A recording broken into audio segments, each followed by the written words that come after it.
हरे कृष्ण सभी को। आप सबका एक बार और स्वागत है श्रीमद् भागवतम के क्लास में। तो आज हम चैप्टर नंबर 14 स्टार्ट करेंगे, जिसका शीर्षक है संध्या समय दीदी का गर्भधारण। लगभग 13 चैप्टर हम कंप्लीट कर चुके हैं, आज चैप्टर नंबर 14 करेंगे। लेकिन इसको स्टार्ट करने से पहले सभी लोग दोनों हाथ जोड़ लें, भगवान श्री कृष्ण की प्रार्थना करेंगे। ओम भगवते वासुदेवाय। जन्माद्यस्य तोऽन्वयादितरश्चार्थकस्मिकस्वराट् तेने ब्रह्महृदायादिकवे यत् सूर्यः तेजोवारिमृदं यत् विनिमयो यत् सर्वो मृषा धाम्ना स्वेन सदा निरस्तुकं सत्यं परं धीमहि। नारायणं नमस्कृत्य नरं चैव नरोत्तमं देवीं सरस्वतीं व्यासं ततो जयमुदीरये। अब चैप्टर नंबर 14 संध्या समय दीति का गर्भधारण इसको करते हैं। श्री सुवाच निशम्य कौशाल्विणोपर्णितां हरेः कथां कारन् सुकरात्मनः पुनः स पप्रच्छ तमुद्यताञ्जलिर्न चाति तृप्तो विदुरः। अब यहाँ पे श्री सुखदेव जी कहते हैं, इससे राजन से राजा परीक्षित से महर्षि मैत्रेय से वराह रूप में भगवान के अवतार के विषय में सुनकर दृढ़ संकल्प विदुर ने हाथ जोड़कर उनसे भगवान के अगले दिव्य कार्यों के विषय में सुनाने की प्रार्थना की, क्योंकि वे विदुर अभी दुष्ट अनुभव नहीं कर रहे थे। तो सुखदेव मुनि कहते हैं कि जब मैत्रेय मुनि ने वराह भगवान के बारे में पूरा डिटेल बताया विदुर को, तो विदुर की अभी भी जो इच्छा है समाप्त नहीं। विदुर और जानना चाहते थे भगवान के विषय में कि वराह अवतार के बाद भगवान के और अन्य कौन से कार्य हुए, उसके बारे में बताइए। हाथ जोड़कर प्रार्थना करते हुए विदुर मैत्रेय मुनि से कृपा करके मुझ पे कृपा करे प्रभु, और मुझे बताइए। विदुर कैसे प्रार्थना करते? विदुर्वाच तेनैव तु मुनिश्रेष्ठ हरिणा यज्ञमूर्तिना आदितत्यो हरिण्याक्षो इत हत इत्यनुशुश्रुमम्।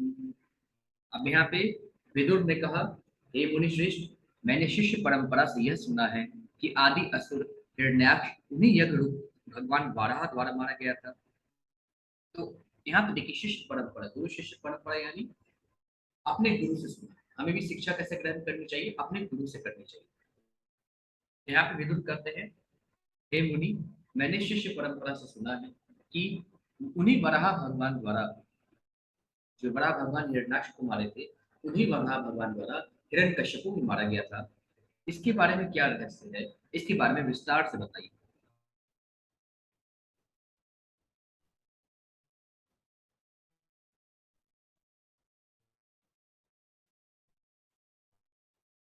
थोड़ा इसके बारे में हम तात्पर्य देखते हैं, बहुत इंटरेस्टिंग तात्पर्य है। तो श्रीला प्रभुपाद जी के लिए श्रीला प्रभुपाद द्वारा तात्पर्य, जैसा कि पहले कहा जा चुका है, वराह अवतार दो कल्पों में प्रकट हुआ था। एक स्वयंभू मनुष्य में और एक चाक्षुष कल्प में। ठीक है, स्वयंभू कल्प, एक चाक्षुष कल्प। दोनों ही कल्प में भगवान का वराह अवतार हुआ। ये दोनों मनवंतर, कल्प नहीं है, मनवंतर। दोनों ही मनवंतरों में भगवान का वराह अवतार हुआ। किंतु स्वयंभू कल्प में या मनवंतर में उन्होंने ब्रह्मांड के जल के भीतर से पृथ्वी को ऊपर उठाया था, जबकि चाक्षुष मनवंतर में उन्होंने प्रथम असुर हिरण्याक्ष का वध किया था। स्वयंभू मनवंतर में उन्होंने श्वेत रंग धारण किया था, और चाक्षुष में लाल। यानी जो वराह अवतार था, जब स्वयंभू मनवंतर था, तो उनका रंग था श्वेत, सफेद रंग। और जब चाक्षुष मनवंतर में वराह अवतार धारण किया था भगवान श्री कृष्ण ने, तो उनका रंग था लाल। विदुर ने पहले ही इनमें से एक विषय में सुन रखा था, और अब वे दूसरे के विषय में सुनने का प्रस्ताव कर रहे थे। ये दोनों भिन्न भिन्न वर्णित अवतार एक ही पूर्ण पुरुषोत्तम भगवान है। फिर आगे मैत्री मुनि से और प्रार्थना करते हैं विदुर, तस्य चूडरतः शोणिं स्वदमिष्ट्रांगेण ग्रेण लीलया दैत्यराजस्य च ब्रह्मात् कस्मात् भेदोर्मृदा। अब यहाँ पे जो है विदुर प्रार्थना करते हैं, हे ब्राह्मण, जब भगवान अपनी लीला के रूप में पृथ्वी पर ऊपर उठा रहे थे, तब उस असुर राज तथा भगवान वराह के बीच युद्ध का कारण क्या था? जब अपनी लीला के रूप में भगवान पृथ्वी को उठा रहे थे, तब उस असुर राजा तथा भगवान वराह के बीच युद्ध क्यों हुआ, क्या कारण था? फिर आगे विद्युत करते हैं, क्षत्रिधानाय भक्ताय ब्रूहि जन्म विस्तरम ऋषिना तृप्यति मनः परम कौतूहलम धीमे। आगे यहाँ पे विदुर कहते हैं, मेरा मन अत्यधिक जिज्ञासु बन चुका है, अतः भगवान के आविर्भाव की कथा सुनकर मुझे तुष्टि नहीं हो रही है, इसलिए आप इस श्रद्धावान भक्त से और अधिक कहें। फिर मैत्री मुनि कहते हैं, मैत्री उवाच साधु त्वया पृष्ठमवतार कथा भरे यत्वं पृच्छसि मर्त्यानां मृत्युपाश विषातनिम्। मैत्री मुनि कहते हैं, हे योद्धा, तुम्हारे द्वारा की गई जिज्ञासा एक भक्त के अनुरूप है, क्योंकि इसका संबंध भगवान के अवतार से है। वे मर्त्यों को जन्म मृत्यु की श्रृंखला से मोक्ष दिलाने वाले हैं। फिर आगे मैत्री मुनि कहते हैं, ययो तत्त तत्तानपदः पुत्रो मुनिना कीर्तयार्भकः मृत्युः कृतवय मूढयन् मूढन्य अम्बिग्रीवारुरोह हरिः पदम्। यहाँ पे मैत्री मुनि कहते हैं, इन कथाओं को नारद मुनि से सुनकर राजा उत्तानपाद का पुत्र ध्रुव भगवान के विषय में प्रबुद्ध हो सका और मृत्यु के सिर पर पांव रखते हुए वो भगवान के धाम पहुंचा। तो मनु के दो पुत्र थे, एक प्रियव्रत और एक उत्तानपाद। तो इस कथा को सुनकर, यानी जो कथा मैं तुमको सुनाऊंगा, ठीक है, तो इस कथा को सुनकर उत्तानपाद का जो पुत्र था ध्रुव, वो भगवान के विषय में प्रबुद्ध हो सका और मृत्यु के सिर पर पांव रखते हुए भगवान के धाम पहुंच गया।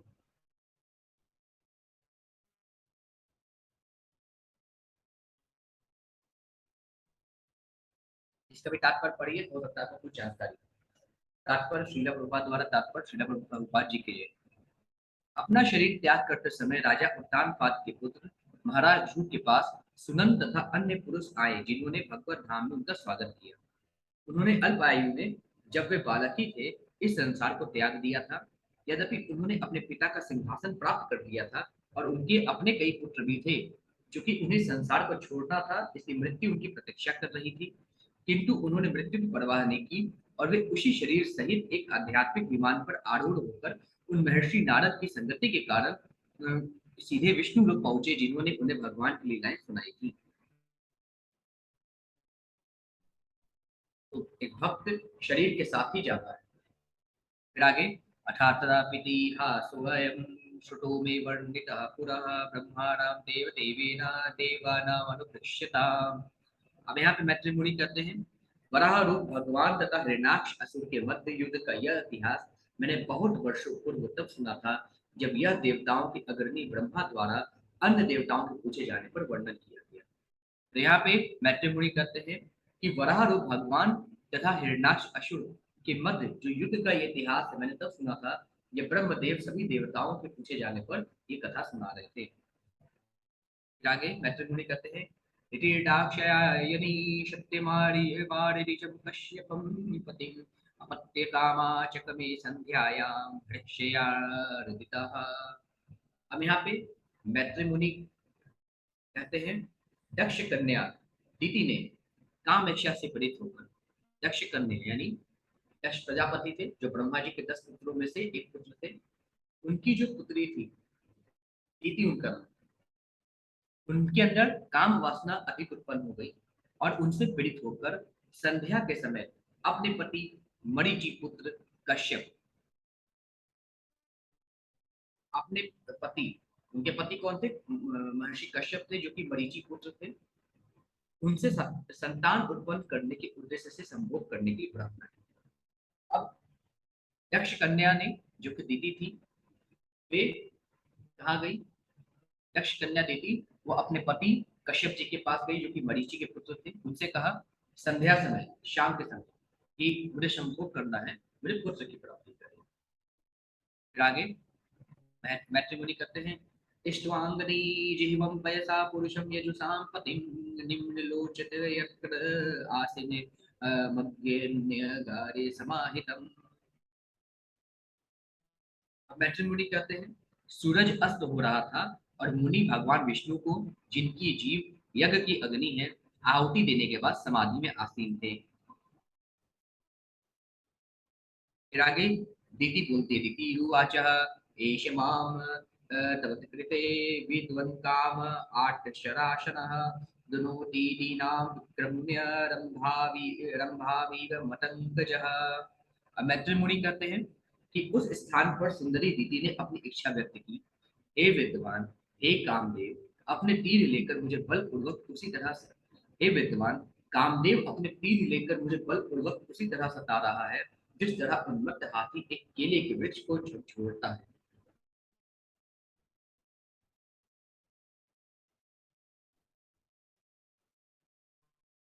फिर आगे दीति बोलती है, तद भवान हयामानायाम सपत्नीनां समृद्धि भई भी प्रजावतीनां भद्रं ते मय्यां युक्तम युक्तमां मनुग्रहम।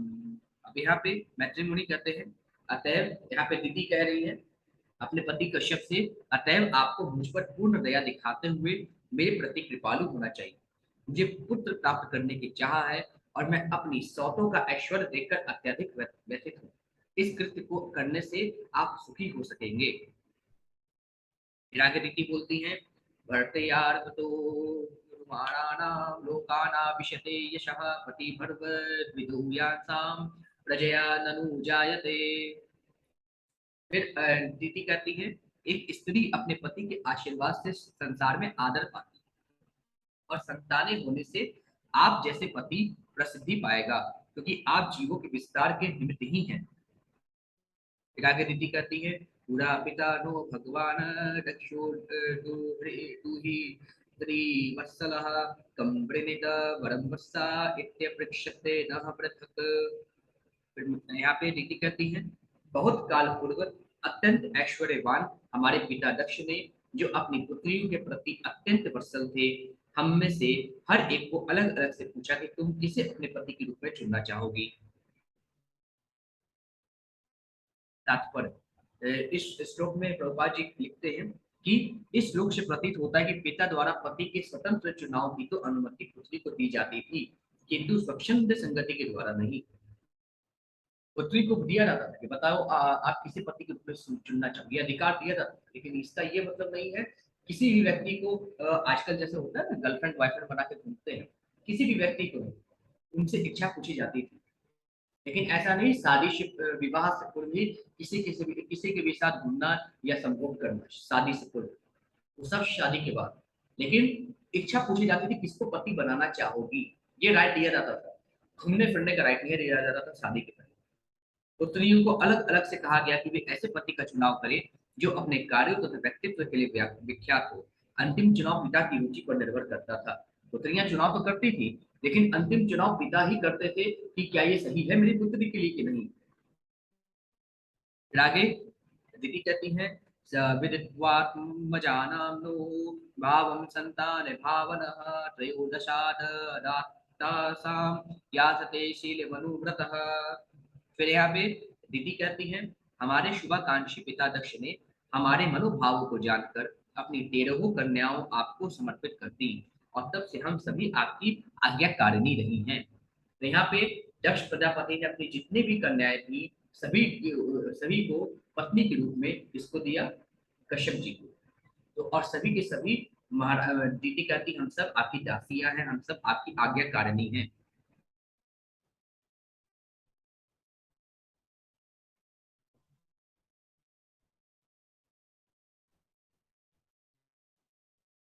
फिर आगे यहाँ पे जो है कौन कहता है, दीदी कहती हैं, अथ मे कुरु कल्याणम कामम कमलोच ललोचना आर्तो पर पस पर्णम भूमन्न मोधम ही महीयसी। फिर आगे यहाँ पे दीदी कहती है, हे कमल लोचन, कृपया मेरी इच्छा पूरी करे, मुझे आशीर्वाद दे।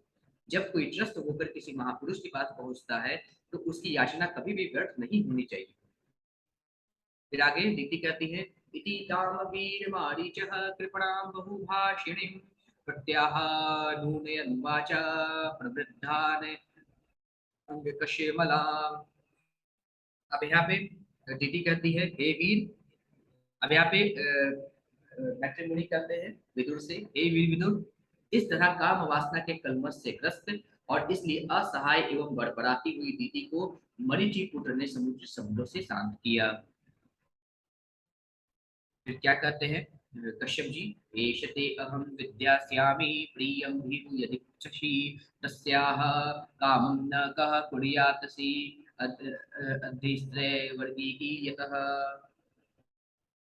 अब यहाँ पे कश्यप जी कहते हैं, हे भीरु, तुम्हें जो भी इच्छा प्रिय हो उसे मैं तुरंत तृप्त करूंगा, क्योंकि तुम्हारे अतिरिक्त मुक्ति की 3 सिद्धियों का स्रोत और कौन है।